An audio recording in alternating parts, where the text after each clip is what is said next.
fini. Netanyahou est un tueur, un acharné, un dictateur, un monstre. Maintenant, il s'attaque aux journalistes d'Al Jazeera. Cet homme, ce journaliste, ce père de famille, qui était sur le terrain pour montrer ce qui se passait réellement, est mort.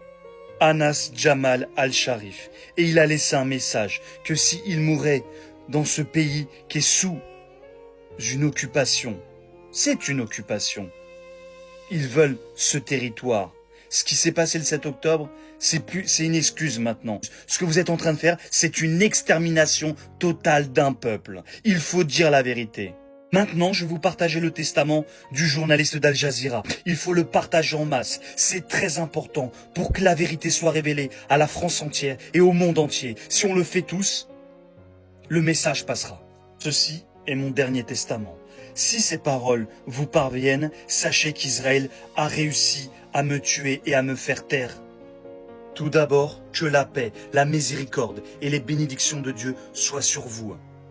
Dieu sait que j'ai déployé tous mes efforts, toutes mes forces pour soutenir et porter la voix de mon peuple depuis que j'ai découvert la vie dans les ruelles et les quartiers du camp de réfugiés de Jabalia.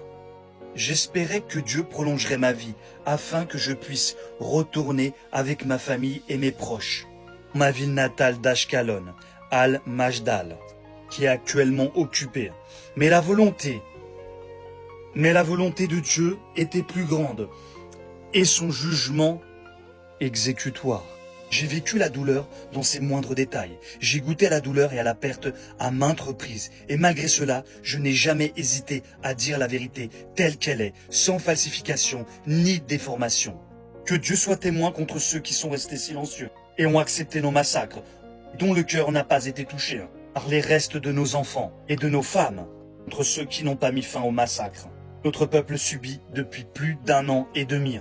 Je vous conseille de ne pas vous laisser réduire au silence par les restrictions, ni vous laisser freiner par les frontières. Soyez des ponts vers la libération du pays et de son peuple, afin que le soleil de la dignité et de la liberté brille sur notre pays usurpé.